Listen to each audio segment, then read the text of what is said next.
Monitors, monitors, monitors. Monitors!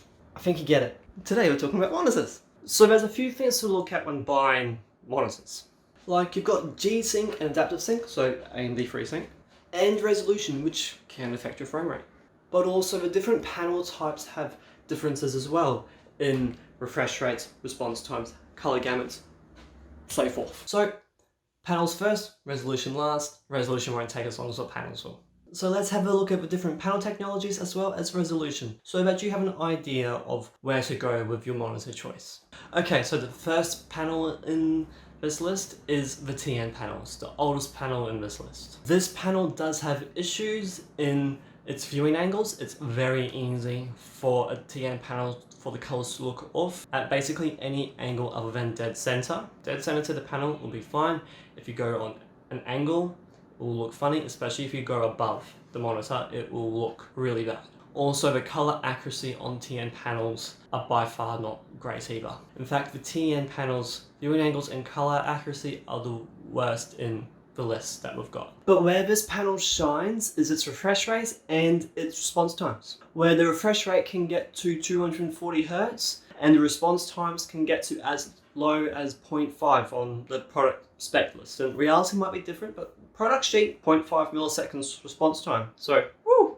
This panel is the best for competitive gaming. Not that TN panels are the only one that can get to 240 Hz, but they are the most common panel to achieve that. And the competitive advantage with high refresh rates is very well known. So if you're competitive gaming, you're most likely going to be looking at getting a TN panel. They're really good for that sort of gaming. The VA panel. Now, as far as LCD panels go, the VA panel is kind of the jack of all trades. Not that it does everything well. It does a few things well, but except for one thing, it doesn't do anything the best. Now, to my belief, most TVs use this type of panel. VA panels typically have better contrast ratio than TN and IPS, which we are getting to, but they also have better color accuracy and viewing angles than what a TN panel has. Typically, a VA panel has better contrast ratio than any other panel technology for LCDs, but also viewing angles and color accuracy are better than what a TN panel has. But VA panels do also typically have a worse refresh time and response time than a TN panel, but it is possible to get a 240 Hz VA panel. Then we have IPS, which is also going to include Nano IPS and PLS, as they're both based off IPS panel technology.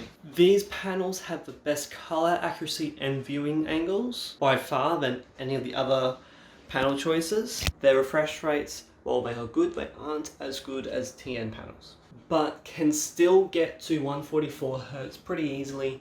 And while there are options for 240 Hz IPS panels, like VA panels in that extremely high refresh rate range, they can be expensive. Now, while the TN panel has the best response times out of any of the monitors, the IPS monitor is known for pretty good response times, just not as good as TN, but better response times than what the VA panel has. Back to color accuracy though, IPS panels have practically no equal, traditionally speaking, with the premium IPS panels easily getting 90% and above in the DCI-P3 color gamut, which makes IPS panels the best for creatives and productivity work like video editing, digital drawing, photo editing, where being able to get all the right colors is very important. Also, IPS panels do suffer from an issue, especially the lower end ones. The higher end ones, while some might have this issue, it won't be as bad.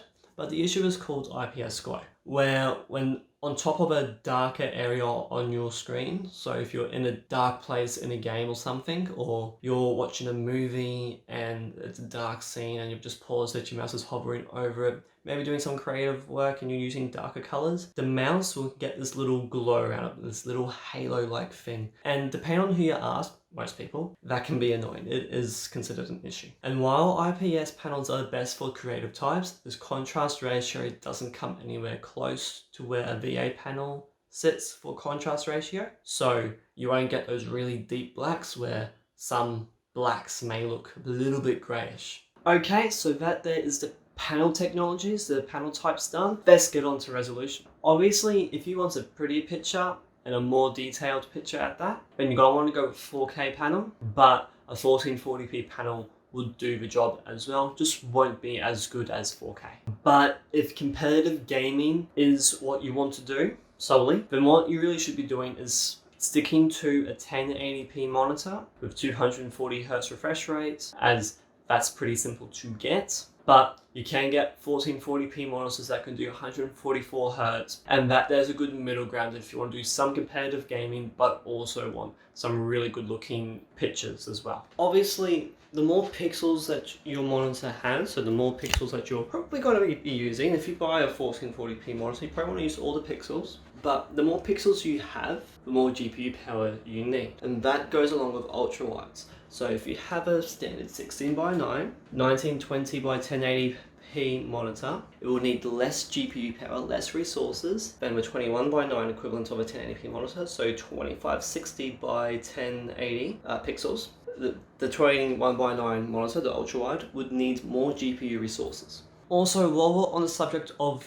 ultra wides, they are awesome for both gaming and productivity, where when you're gaming, you get that little bit more view space where you could see an enemy and react to them better, whereas on a 16:9 monitor, you might be getting attacked before you know that the enemy is there. And with productivity, it's got more real estate, so you can have more on your screen to work. So ultra wide monitors are really awesome, but you do need a better GPU to power them properly. And also you can get some really good refresh rate ultra-wide monitors, but they do cost more, as well as needing some pretty good desk space for some of the monitors. Okay, so got all the information, and here are really what I think people should go for when buying monitors. So if you're looking at competitive gaming solely, you're most likely looking at a 240Hz TN panel if you're going for the best competitive advantage. Also, that panel will be 1080p. If you don't do any form of competitive gaming at all,